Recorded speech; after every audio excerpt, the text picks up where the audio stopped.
ugly inner city sweat hogs. Hit the music. That is right. You guys have joined us at Off the Rails Wrestling. If you want the most uninformed information in the wrestling business, you come to us because we're going to give you our opinions whether we watched it or not. That's just how we roll. Okay, I'm Raz. With me is Turk, and the guy is Matt. How you guys doing today? Fantastic. Yes? Just peachy. You're just peachy. Okay, awesome. Well, I got some good news. John Cena has more appearances, but he only has 10 appearances left in his career. And so we have the Clash in Paris, August 31st. He's going to appear this SmackDown. And then he has September 5th, the 15th, the 20th, October 11th, the 29th, and December 13th is supposedly his retirement match. So he has 10 appearances. I don't know how many wrestling matches he's going to have in these appearances, but his time is pretty much dwindling down. So the question comes, who's his final opponent in his retirement match? Who should it be? And we'll kind of cover that today, boys, amongst other stuff. And then we're going to talk about whether or not the man that likes to poop on the women and pay them for it, or does he, Vince McMahon, should Vince McMahon actually make an appearance and be a part of John Cena's retirement celebration? We're going to get to that as our main event here today, but we're going to talk about a couple things here that leads up to that. I think we're going to start with one of the things that is hitting the news quite big this time is that wrestling match turned shoot gone wrong. And I don't know a lot about this, but I know you guys kind of. So this is something with Rampage Jackson's son kind of went into business for himself at an independent wrestling event over the weekend. And it has the whole wrestling world talking. As I've seen it, it looks pretty bad. Some other wrestlers have come forward to say like, they take the side of Raja Jackson, stating that he was deemed able to give something. How would I say it? He was able to pay the wrestler back for what he did prior to the match. I think that's a wrong take. I did see the video of the wrestler hitting Jackson in the head with a beer can. And I think what happened there, it was a miscommunication. And the wrestler had thought that Raja Jackson was kind of part of the show at the back, and that's why he did it. And he didn't really mean to do it. So he told the guy, like, okay, well, you can pay me back in the ring. You know, we'll set it up. So the Jackson guy was like, yeah, okay. So this Psycho, I can't remember his name. Psycho Sid. Psycho Stu. Psycho Stu. I believe he was an ex-military veteran. Wrestles to deal with his PTSD. Keeps him busy. So he's in the ring. He's fighting. And then all of a sudden, Raja Jackson jumps from the crowd and jumps into the ring, picks the guy up and power slams him. Okay, now at this moment, I'm not sure if that was played off or not, or did he actually get knocked out from the power slam? Because it looks like as he slams him onto the ring canvas, he goes limp. He goes pretty limp. So he doesn't move after this. Then the guy jumps on him basically and starts feeding him lefts and rights. This is a UFC fighter, so he's not just slapping him cheek to cheek. He's like trying to, you know, debilitate him. And if there was a referee in there, the ref would have had the UFC fighter off of him after the third punch. But he continued to punch him 17 more times. So at that point, when do you think that this is not criminal? Well, my understanding, the police are investigating this. I heard that too. People like Rob Van Dam has come out on his podcast and say that he takes the side of Raja Jackson. He says he was warranted. And then Mark Henry also from his podcast takes the side that this Psycho Stu deserved it. So I think these are bad takes because I'm not sure they understand the full story. I think this is a really bad take. I don't think it was necessary to try and kill the guy. Or hit the guy 20 times in the head when he was still not moving. You got to know when to quit. And I think this guy just kind of went animalistic on him. My understanding and what I know is Rampage's Jackson, whatever, he was involved with wrestling. He was a part of WWE back in 2010. And also he was affiliated with TNA. My question is that wouldn't his son know that this is a work, knowing how they try to draw heat, they pick on each other? Like his son can't be that stupid, or is he? And he's psycho. Like, so what's the deal with this Raj Jackson? Is he known to be a loose cannon? I think he's a bit of a troublemaker. Like, listen to some of Rampage's podcast, and he said instead of putting tuition away for his kid, he's saving money for bail for him. So, yeah, I think he kind of knows that his kid's a little bit of a shit disturber. The good news is that Psycho Stu there, he is recovering in hospital. He's awake. It looks to me that he'll make a full recovery. Hard to say right now, but I wish him well. And on a side note, Mr. Beast, the most famous YouTuber in the world, has offered to help with the medical bills. On me here for Psycho Stu, made over $120,000 so far. Mr. Beast donated $10,000. Bad takes. What is RVD's Rob Van Dam's take on this? Interesting for a guy that's been in the business, who has talked in the past about wrestlers being safe in the ring. Not sure. This was a tweet or a post from Rob Van Dam. So far, I got Raja's back. Looking forward to talking about it tomorrow on the podcast. So to me, this looks like a fucking cheap plug, really, to get his name in there and say, hey, listen to my podcast and we'll talk about this thing. Shameless plug. Yep. What about Mark Henry? What was his take?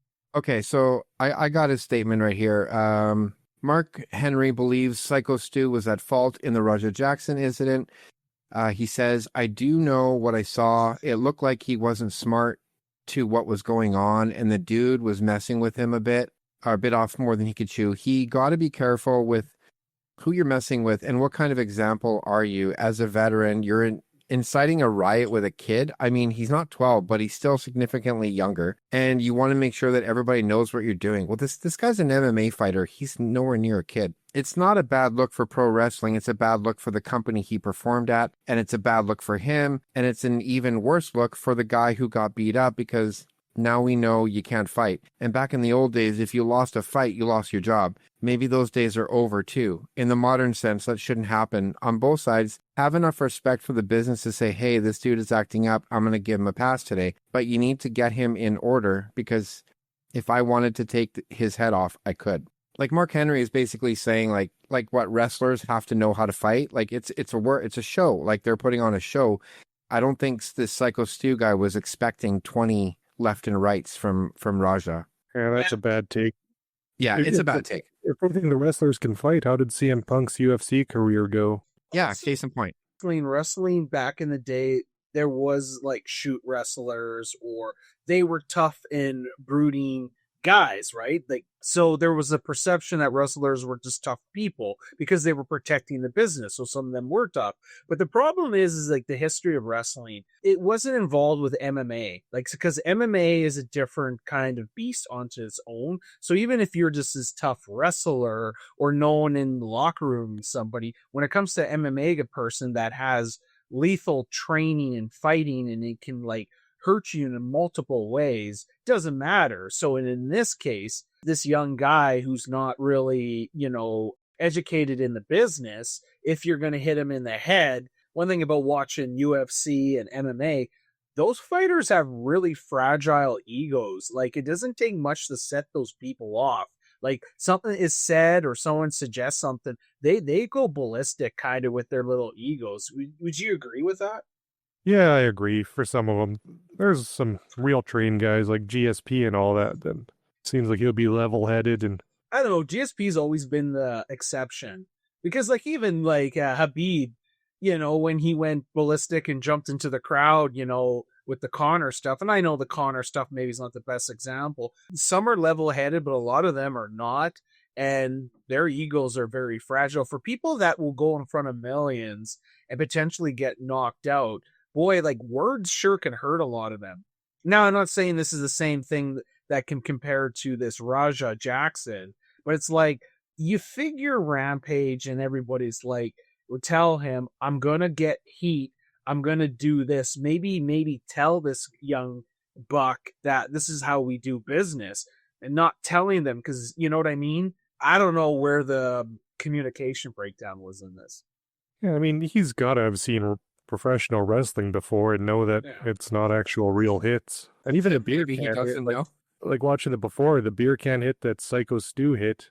Like, it was a work hit. He had his hand in front of the can, so the can hit his hand before it hit his head. That's right. And there has been multiple matches that turn real. Like there was Earthquake back in 1991 when they went to Japan. There was a Japan wrestler that the match turned into a shoot where it got really real, and the officials came in and broke it up. But that shit does happen, so it's not like it's unheard of. But this is where someone was, so lopsidedly beat up, and the way he was when the guy was knocked out, for him to continue to hit him. And the thing is, the people that were trying to pull him, like, I don't know, that fat ref or whatever, could barely move to get him. And then, you know what I mean? So the guy was inflicting enough damage. Like, I don't know.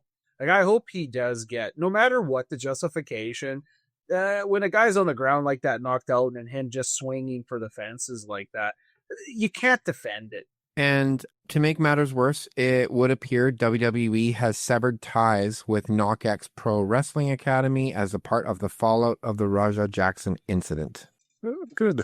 Yeah, that's a big kick. I don't know, like, yeah, I don't understand, like, if this was an MMA fight, the ref would have been there after the third punch when the guy wasn't responding. So this wouldn't have gone that far, but because there was nobody there, and they didn't think it was, or they thought it was a work, they let him punch even longer and probably doing more damage. And the refs in MMA are trained better to stop the fights, though. Like, they dive in there and actively push the fighters off. I mean, yeah, but ref, it's not really even a big name profession or a wrestling show, so it's probably some guy that came in off the street, been it that long, not know how to stop people.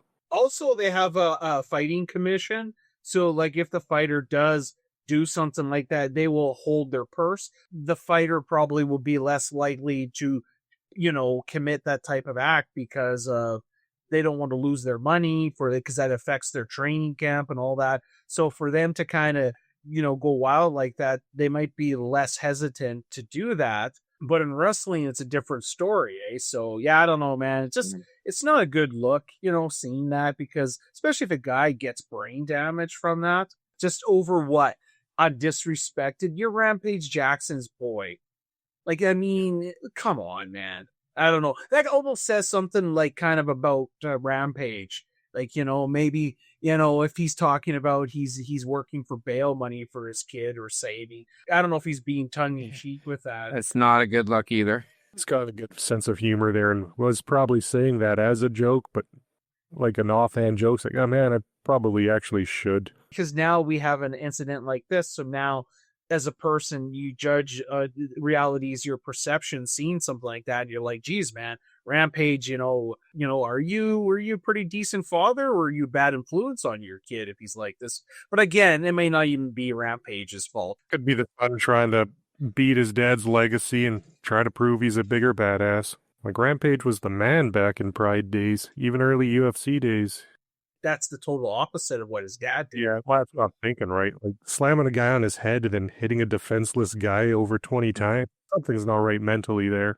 Well, I think that's a good segue to mental. What's your thoughts on you guys' on Becky Lynch's comments about Ozzy Osbourne? Because apparently that stirred some with Sharon Osbourne, where she's pissed off because Becky was trying to garner some heat. And I think this kind of correlates to what we're talking about these two topics about blending reality with kayfabe and all that. Like, there seems to be, like, clearly Becky, I don't think she was really disrespecting Ozzy, but she was trying to get heat in the place there. That's what a heel does.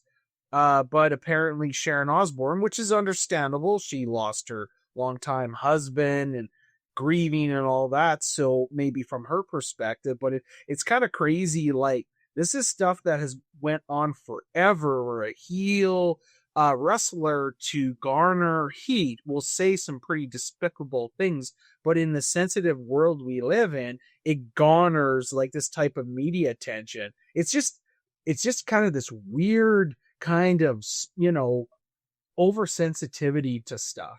I got a hot take on that. No one cares. And wasn't it Kelly Osbourne? Or was it both? It was Kelly. Oh, It was Kelly. oh, yeah.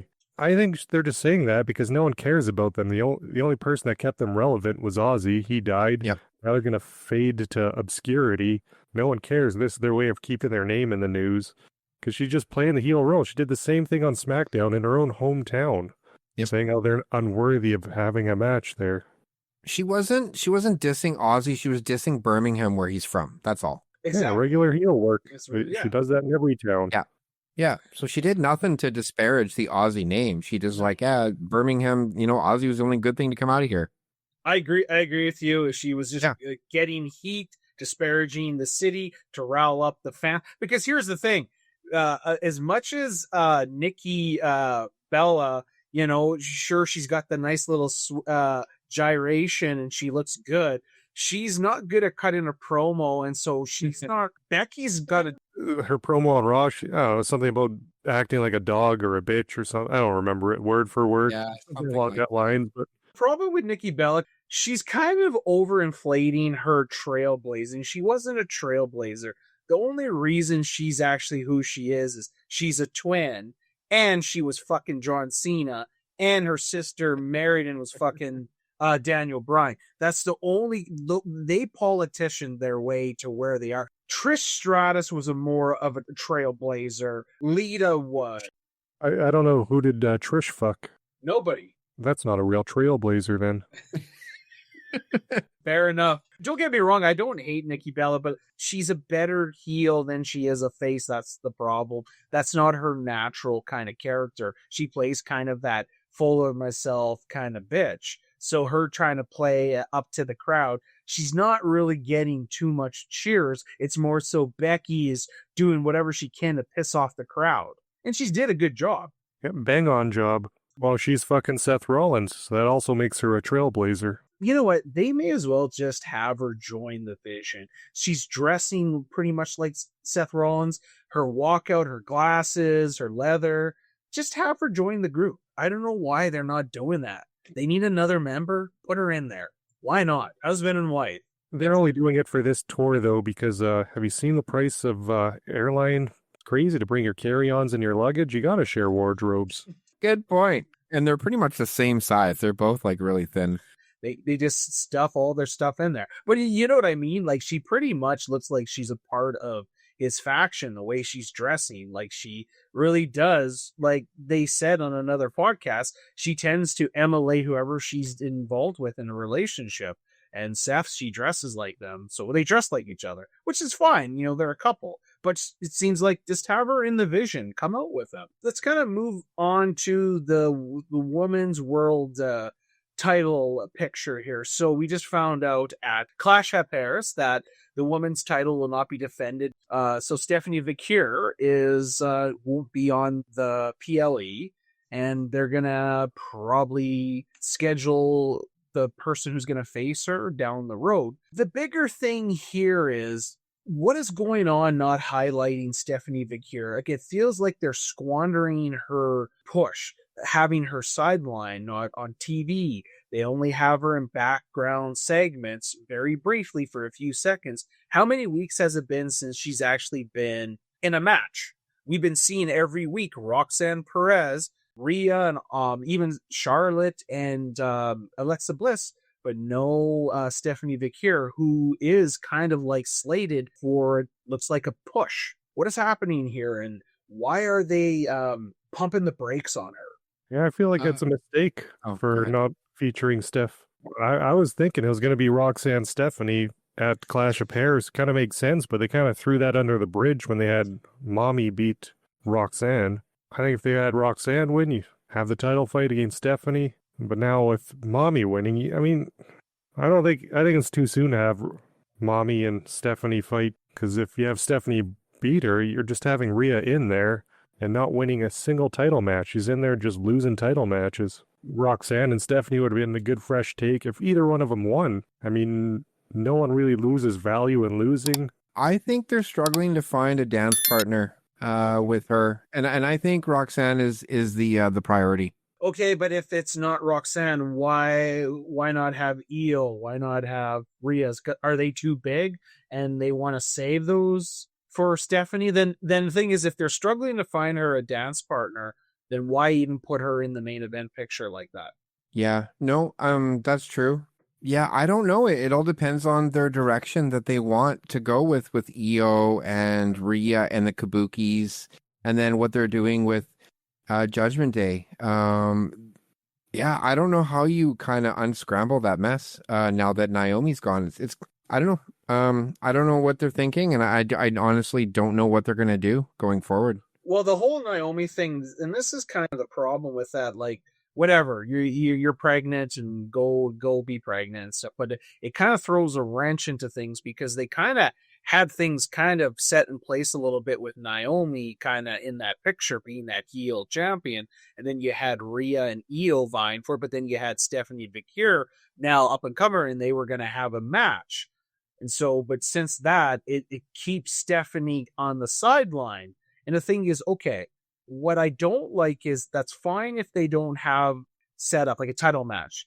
But why is Stephanie just not being on TV and wrestling in matches? There's tons of people that talent, and I talked about this, have her wrestle, have her stay in there, have her show off her moves so she keeps that in the eye so people can see how talented she is. But having her not being on the card on TV, you don't see her, and she's not at that level where we're gonna miss her. And my problem is they both pulled up Stephanie and Julia, and they're looks like they're going to push them, but then now they're not even featuring them. Okay, Julia wins the United States champion. She defended it before SummerSlam, but other than that, she hasn't been highlighted in other matches. I haven't seen her wrestle since.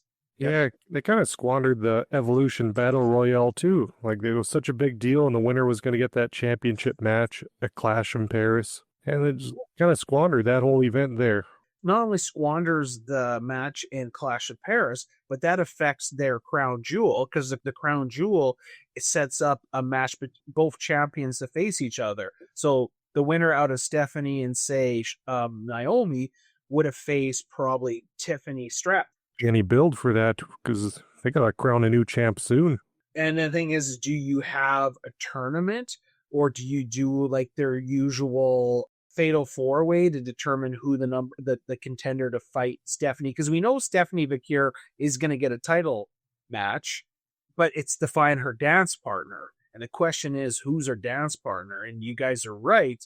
Stephanie and Rhea just seems bigger than being on Clash of Paris. You know, it's better saved for a Survivor Series or Royal Rumble or a WrestleMania, just knowing the talent in the ring there. I would do Io, to be honest with you. If I was going to pick one of the two, I'd go with Io. And then what you can do in that match, have Asuka come down, and that's where she interferes. Costs her the match or something happens, and then because they're setting it up. So I would do that. I'd have Io. I'd put Io and have her and Stephanie face for the title. You know, that sounds good if they have Asuka come in to cost Io the match and really set up the bad blood there. Probably the War Games, Io and Asuka captains. You can have War Games, and you can have the champion in there, and the champion can lose. Yeah, I'm all down for the whole Asuka thing. Like, push that. Yeah, that's the only other way I think that you could get a good story there. But I just don't know how to fix the Stephanie stuff. I think they've kind of made up a mess of it, and I think they've realized they can't feature that belt on Clash of Paris, so they have to wait and figure something out. So hopefully that writing team has some good stuff up their pockets. I don't know, man. The writing team been kind of bad. Like, some of the stuff they're doing. I think the Judgment Day stuff is still pretty good. A Grande Americano stuff is always good, but some of the main event stuff is kind of all over the place.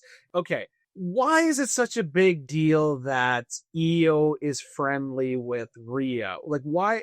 I don't know. Is Asuka just hates Rhea? and is so jealous because like really Io's not really doing anything wrong. So I don't see like the Kabukis are all upset about her being on friendly terms with Rhea. Like I don't understand their stance. It doesn't make sense to me. Rather, they're setting up a race war. What, a race war of like Japanese versus is the everybody else? Yeah, that's why they're upset at Io. They need someone for their team. Like, so she's kind of like a traitor that she's betraying like their honor by consorting with someone who's a punk rocker with all those tattoos and might be a lesbian. Sure, whatever fits the narrative. Yeah, because like I mean, just watching that segment, it's just kind of seeing like I was kind of turned on. I don't know about you guys, but I was like, kiss her, lick her. I don't know. Yeah, do something. They're looking at each other and like I know they were kind of hinting in the past there's something between Rhea's character and the Yeet Man, but then they kind of just killed that because I think their dad came out there. Rikishi was speaking how that would maybe jeopardize Jay's marriage, but they were kind of teasing while Dirty Dom was getting dirty with Liv that Rhea had something going with the Yeet Man, but then they kind of just did away with that. So this might be them kind of returning to Rhea having another relationship, but this time it's a lesbian. Yep, I can see that. And I'm down with that. I want to see it. I actually want to be in the room with it. That would be a WrestleMania moment kiss. When they kiss. And the thing is, she's not like she's cheating on her husband, Rhea. So this is the one way that she can actually make out. I know Dirty Dom and Liv have made out, and I know Dom in real life is married to a different chick, but he did kiss at SummerSlam. They necked there. I don't know, has Rhea and Dom ever did the kiss thing? I've seen her lick his cheek, but I'm curious if they ever made out once to consolidate, to add a little legitimacy to their wrestling relationship. Rhea licking a bunch of people, I'm really kind of intrigued by that. Yeah, I'd imagine it'll just be a lick on the cheek. I don't recall if Dirty Dom and Rhea had a big passionate smooch. Probably just the lick on the cheek's all she does, which is fine with me. Her and Io can do that. I want to see their like tongue. It's a family show. They won't show that. But I mean, we got to be all inclusive, right? So like this would be a first for WWE, wouldn't it? It's on Netflix. It shows stuff, so maybe they could do after hours with Rhea and Io. That could be like a segment where they sit there and talk and they kiss and they tickle each other. I agree. You could get Io be like, hee hee hee, you know, just giggling. To go back what you're saying, Matt, that's another thing is since it's been on Netflix, I don't see it really moving away from the PG kind of rating or whatever, because like they bleep out when the crowd says fuck you, or you know what I mean? Yeah. Girl on girl kiss is not the same, if that's what you're talking about. I doubt they'll do girl on girl kiss on there. Well, they do guy and girl kiss, so I know the same thing. Yeah, but they don't want to alienate their conservative fans. You're probably right. It could be every man's dream. They'll never show it. They'll stick to a wet dream, or what they call that, mattress magma. Gentlemen, I think it's time that we move to our main event of this evening. John Cena has his final match, and we know John Cena and Vince McMahon had a really close relationship. So there's lots of speculation. Would it be proper to have Vince McMahon in the audience or there to celebrate John Cena's final match? There's a lot of variables that could really come out of this situation. But first, I want to kind of start with who should be John Cena's final opponent if it is on Saturday night's main event, which I believe that's the date, December 13th, his retire match. And I think that's Saturday night's main event. But the question is, who should be his final opponent? Cleveland Steamer. Yeah, Vince comes out in a brown suit. Cleveland Steamer. Like Vince comes in, he wears a and he sits on Cena's chest. I mean, I'd be down with that. I'm going with CM Punk will be his final opponent. They already had CM Punk and Cena, though. I'm thinking Drew McIntyre. It's a good way to put Drew McIntyre over and into the title picture. Drew has those killer promos. He could build any fight, and that would be the biggest hurrah. And Drew McIntyre build with John Cena. They could have good back and forths. And that would add a lot of heat to actually his feud with Cody Rhodes. him beating John Cena and retiring him. And you can imagine his promos. I've always told the truth. I told you I was going to retire John Cena. I beat him. What am I going to do to you? Well, they're already planting seeds with Drew giving Logan tips and all that and how to get under Cena's skin. Kind of makes sense because Cena is facing Logan Paul at Clash at Paris. To be honest with you, your prediction is more likely to happen than mine. I was just doing for his final matches nostalgia purposes and one of his greatest rivalries. It'd be only poetic if it was CM Punk. I mean, I like the CM Punk just because he's an elder statesman of the show. And I don't think anyone... I don't know. I don't think we're going to see a Brock Lesnar at the end. I know they're teasing it, but I think they'll fight before that happens. I don't know. It's a tough one because I other than Vince, I don't know who's really close to him. Does it have to be an elder statesman? Can it be a young and up and comer like Logan Paul? Well, Logan Paul is already facing in a clash at the. That's true. So no, yeah. But what about Braun Breaker?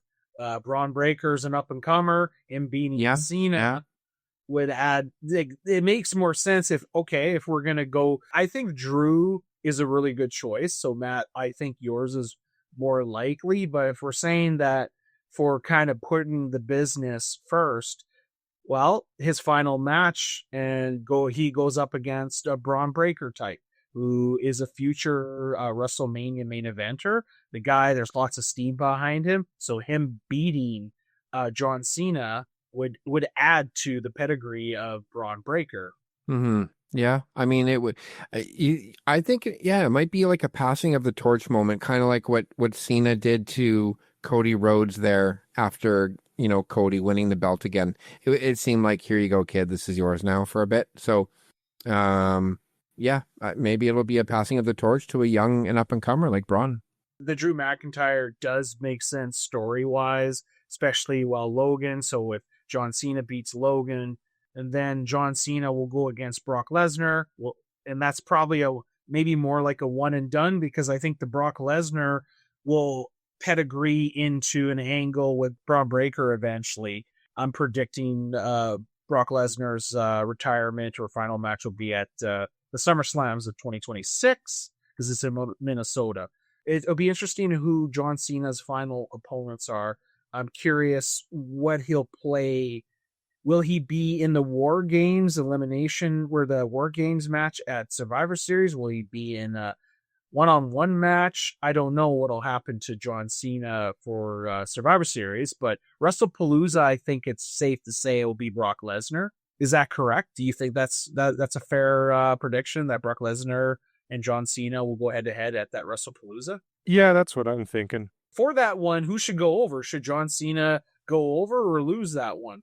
How many matches does John Cena, does he lose the rest of the time in his way out? Does he put everybody over?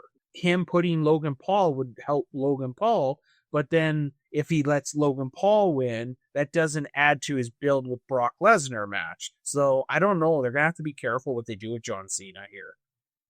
Yeah, I think John Cena's got to beat Logan Paul. That will help set up the Drew McIntyre. And then, it'll make him look strong for Lesnar. I think with Lesnar, if he comes in to join the Visionary, so I don't know, like a hired mercenary or something, he's got that Paul Heyman connection. Then you could start teasing the betrayals and have Lesnar and Breaker fight. Thing is, there's also Crown Jewel. I could see Brock Lesnar going for that blood. No, wait a minute, that's not blood money there. That's in Perth, Australia. So maybe we won't see Brock Lesnar. So WrestlePalooza, Survivor Series is where we'll see Brock Lesnar. And, Brock Lesnar, that's where he could be the hire for the Vision with Paul Heyman, where when they pick their team, they pick Brock Lesnar. So then you could do a team. I'm assuming for Survivor Series, they're going to have probably Jey Uso, maybe LA Knights, Roman Reigns. So then you have the Vision, and the Vision needs a fourth person. Maybe Brock Lesnar should be that fourth person. I'm not against that. That would be something for Brock Lesnar being part of a team, be kind of like a mercenary. Yeah, that type of match I think is beneficial too, because you might have a bit of ring rust. So one where you're not constantly in the ring and the focus is entirely on you. That might be a good match for him. But I think Brock Lesnar has to go over John Cena, because if John Cena goes over, that'll echo too much like their 2012 Extreme Rules, where Brock Lesnar came back. His first match back, he lost to John Cena. So I can't see them repeating that. I think Brock Lesnar needs to go over in this match, because you got to build Brock Lesnar a little bit too. And maybe they don't have a clean win. Is Brock back then? Like he's signed a contract? Is he back for a while? I believe he's back. Like, I'm pretty sure. Like, he's kind of like Roman Reigns. He wrestles only a select of appearances. He's obviously not at Clash of Paris. I got a feeling he's going to show up at Clash of Paris. I don't know if he wants to go to Paris, but I could see it make sense story-wise. He comes out and he beats the shit out of John Cena or something. Or maybe he meets him on Raw the Monday. They'll start building that between him and John Cena and Brock Lesnar. Okay, yeah, that sounds cool. I don't know if he comes to Paris. He does live outside of Regina, so for him does he want to go all the way to Paris just for that appearance? Like, I get the SummerSlam, because SummerSlam is a big event. It's, was it 2-nighter? So I get for him to go there, but you're right. I don't know if we'll see him at Clash at Paris, but I could see him on the following Raw or the Raw after, where they're back in the States, where he'll show up and him and John Cena will have kind of interaction. The following Clash of Paris is still in Paris, though. Yeah, it is. For September 15th, he's scheduled to be on Raw. Yeah, but that's actually like a week before the WrestlePalooza, because the WrestlePalooza is September 20th. So it's going to happen in 3 weeks. Holy shit. We're getting so many PLEs. It's not even funny. So John Cena has 2 appearances on SmackDown and 1 on Raw. September 5th and then September 15th is his after Clash in Paris. And then they go right into WrestlePalooza. So it's going to be a quick build if he has a match with Brock Lesnar at WrestlePalooza. Like, to be honest with you, if they might need to build into Survivor Series for that.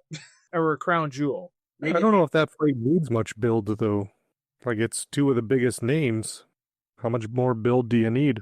Probably want that match on WrestlePalooza, because it's a new PLE for this current WWE. So you probably want to make a statement with that PLE. Most likely they'll be on WrestlePalooza. I'm assuming that's a good bet. But anyways, Vince McMahon coming out for his final match in December. Should Vince McMahon be a part of the celebration of John Cena, or should he just not even be covered on TV? There should be no mention of him being backstage or anything. Is it just don't touch that, leave that kind of buried for now? I say he should not come out. But I understand the sentiment that it would be important, or it would be awesome to have him come out to say farewell to Cena. However, the company has moved on without Vince. The company has, in my mind, maybe even succeeded more than Vince has. Vince was able to take the company to a certain level, just like his dad did, and Vince took it to another stratosphere, but Vince's time is up, and the WWE is now in a better place, and I think they're going to take it to even a greater level. And I think bringing back Vince to the grand stage would just maybe bring back some bad taste of what he's been going through with the courts, with the allegations and whatnot.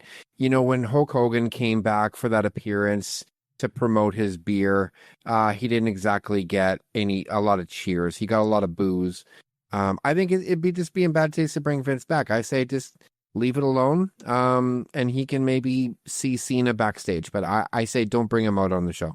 I agree with that. I don't think Vince will be there. It'll take away from the moment from Cena. I mean, he's got to have a farewell speech and all that. You don't want the headline being Vince McMahon comes back for Cena's retirement. You want Cena's retirement to be the headline. I think if they did bring him back, maybe the Brock Lesnar thing was a way to kind of gauge interest or what kind of backlash they would have, because Lesnar's implied in that court case. There was some backlash, not that much. He's got a pretty good pop, but I still don't think it doesn't make sense for him to be there. Vince coming back would overshadow Cena's moment, because really this last match should be a celebrating of his career. and Vince's appearance would only shift fan and media focus to him, and it would take away from Cena's spotlight. WWE would not want that. Also, I can't see a lot of the sponsors and partners would probably or be uneasy about linking themselves to the Vince McMahon because it's so very publicized. Because like you talk to just kind of most people, they'll probably say, boy, that Vince McMahon's a piece of shit, right? So why even risk that type of heat? And then, like the fan reaction, right? Like they'll see that if Vince's presence at this thing shows you how tone deaf the WWE is. And so thing is, this could lead to boos. You could get hijacked chants or backlash online. And the WWE loves positive where people are talking about the excitement. Because at least with the Brock Lesnar, yes, there was a little bit of negativity, but that kind of died down because things shifted. Because the truth is, Brock Lesnar really didn't do anything. And also the talent. Like, you have to think about there's a lot of females there that do you want them to feel uneasy about the whole Vince stuff, right? Because the WWE kind of pushes itself about, diversity and about empowerment. And so having someone who's being accused as a trafficker, regardless if the accusations are so preposterous, and we know that Janelle Grant probably was the one who was pushing for the Dookie, still, it's just not a good look. Unless Netflix is doing a season 2 of the McMahon documentary and they bring him out to promote that documentary. Yeah.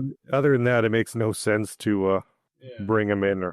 No, it's a loss situation. Yeah. And also just TKO loves its stock price. So anything that will interfere or affect that money to be made, they're going to stay away from it because it is clear TKO, the only thing they care about is just flooding the market and sucking it dry. So if the Vince McMahon means that they're going to lose sponsorships or stuff like that, they're not going to go anywhere near it. So yeah, Vince McMahon will not be there. But why I'm even asking this, because it was Vince's 80th birthday just recently. And there's been pictures online with wrestlers like Drew McIntyre, Jerry Lawler, a whole whack of them have partaked in this 80th celebration. So you're seeing more and more that Vince's name is being kind of ushered in the product a little bit more than it has. So one thing I guess they could do to test the waters is they can mention Vince McMahon in kind of the promos, like the video packages of John Cena. But yes, is Vince McMahon as a person that comes out there and celebrates with him, he shouldn't be anywhere near it. Unfortunately, Vince has kind of tarnished his whole reputation. There's no going back. It's just not good business. 100% agree. All right, that will end the show. If you enjoyed this discussion, leave a comment, hit the like button, and of course, subscribe. It doesn't cost you anything, and it helps us grow in this community. Also, this episode of Off the Rails Wrestling has been approved unofficially by Bret the Hitman Hart. Thanks for watching. On that note, What I'd like to have right now is for all you fat, out of shape, sweat hog, noise down, hit the music.